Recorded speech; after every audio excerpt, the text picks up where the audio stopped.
and you could tell when I was in Japan in 1954, some of the older ones that you knew had been in the Japanese military. They were congenial, but there was a little bit of an undercurrent. But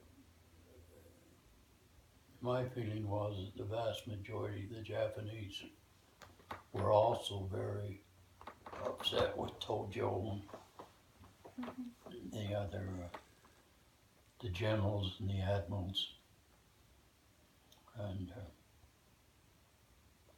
the Emperor Hirohito was not as, I don't think his heart was not in the war to the extent that the military. But you could read books about what they were doing to the prisoners, both Germany and Japan. And I mean, just Tom Mize, for example, said it was a treat to find a rat to eat. Yeah, what they went through just, well, it just makes your heart. But they ravished the women and all these kinds of things going on. But the concentration camps, especially with the Jews, that news came as our troops got to those facilities, and so it was more right at the end of the war. But once again, the newsreels, the news people, newsmen, were just right at the front lines with the troops.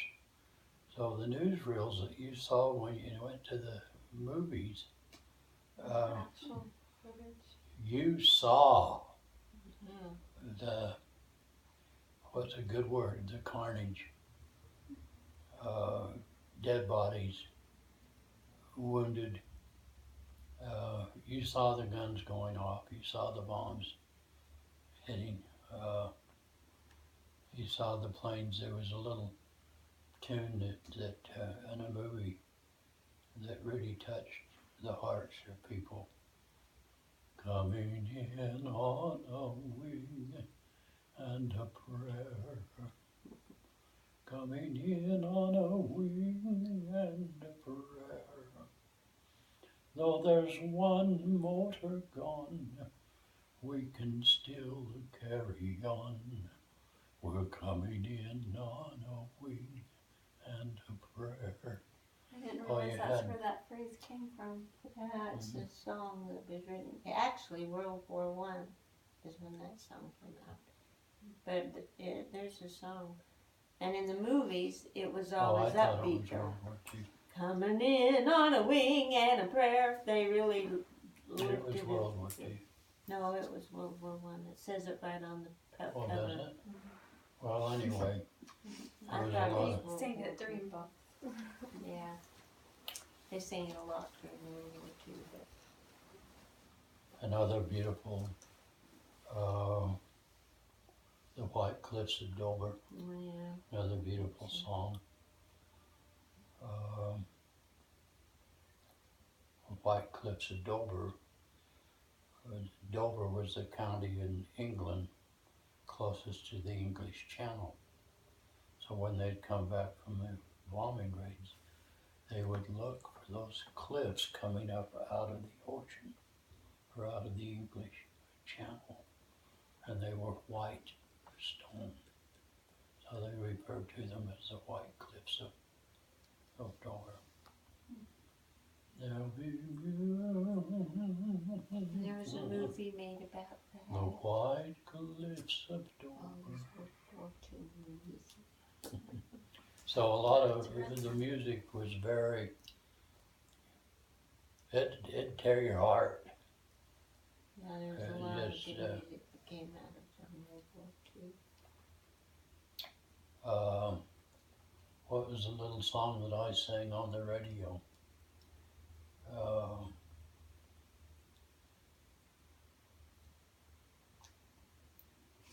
Blue Skies was during World War II.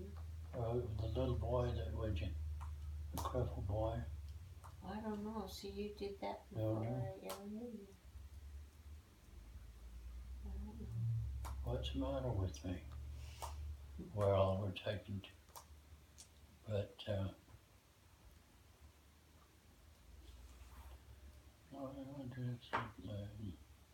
let me show Sam what I can do, sir. Let me help bring the axes down the peg. You can do. If I do some great deed, I would be a hero, and a hero true is what I'd like to be. Well, there's a star-spangled banner waving somewhere in a distant land so many miles away. Only Uncle Sam's great heroes How get many to more go do you there. need to ask him? So a lot of beautiful music. You can sing to me on the way home.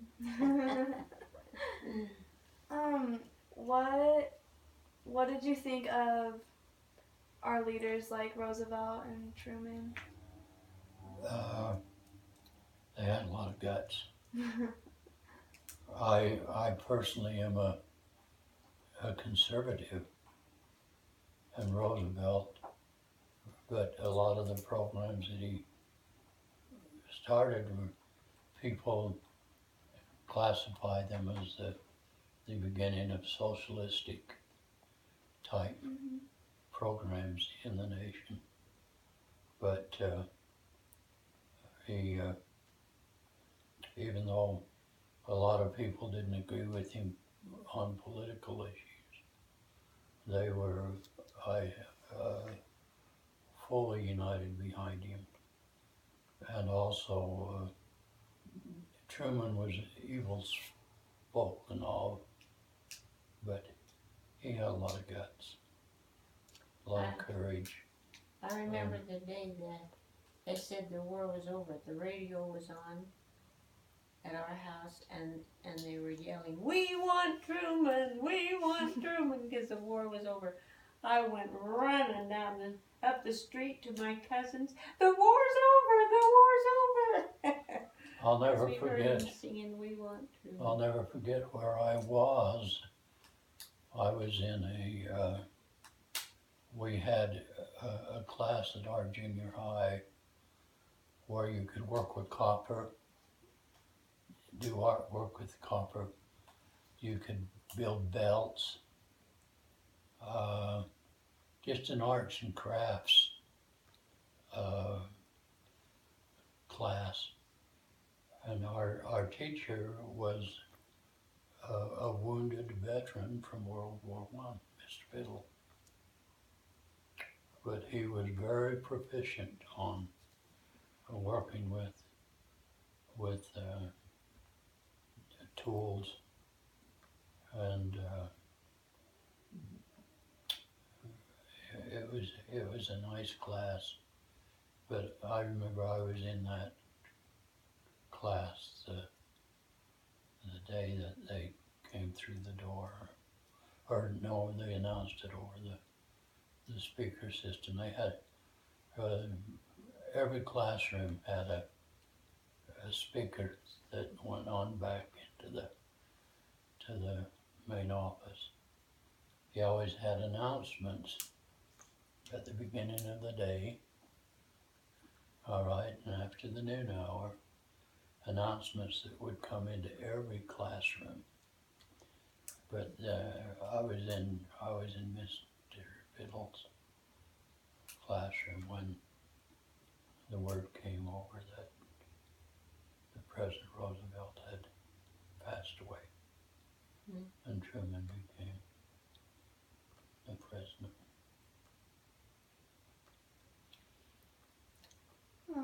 But the citizenry were united, even though there were political differences. But there were just just a different you feeling. can't describe it. Feel now. The patriotism was just. It was strong. Everybody was willing to sacrifice. The kids wouldn't buy candy. They'd save their pennies to buy a stamp, a savings stamp. You'd buy maybe a 10-cent savings stamp, put it in a book, all right? With the understanding that at the end of the war, you'd be able to redeem those savings stamps for cash.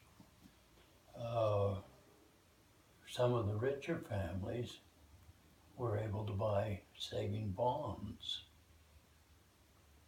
$10 or $25 or $50 saving bonds. And it was a big thing to kind of have classroom competitions to see which class had come up with the greatest amount in saving stamps and saving bonds the previous month. So there was competition. There was a lot of people that would gather and sell junk at the junkyards. And so anything that would generate a little extra cash for the war effort. And you People couldn't were buy very a lot of unselfish. things. I grew up on leftovers. I wore my older sister's leftover clothes. I wore their shoes. So now I never did get over that, I guess. I didn't have a suit until my graduation from high school. I had hand-me-downs, usually in the form of a jacket and a pair of trousers. And you Same with the bicycles. Uncle Marvin secured a Western Union. There were also a lot of telegrams.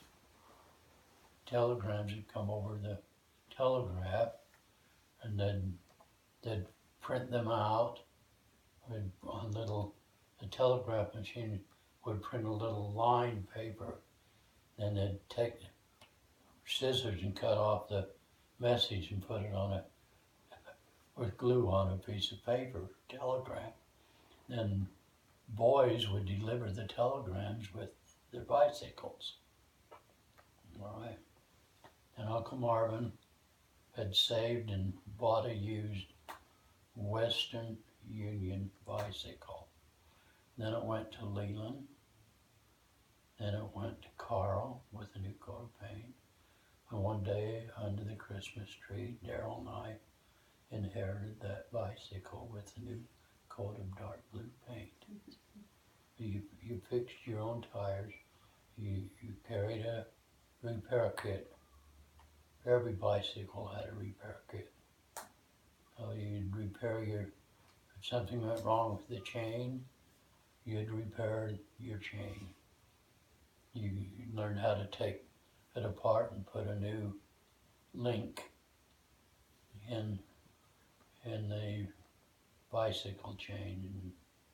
When your shoes wore out on the bottom, you used to buy, it'd be a little stand with a shoe, metal shoe up here. So you'd put the shoe on that, and then my dad would Take redo a piece of leather. redo my bottoms of my shoes. And we had one dress for Sunday, and a couple of hand-me-downs that we had through the week to wear. So it's a lot different than it is now. So, do you think, like, all the programs and things that Roosevelt put in place to help with, like, the unemployment and needy and the economy and stuff, did those make a big difference? The technology that came out of the war was just proved a great blessing. We had so many more tools, toys, implements, and of course television. Finally, it was invented really in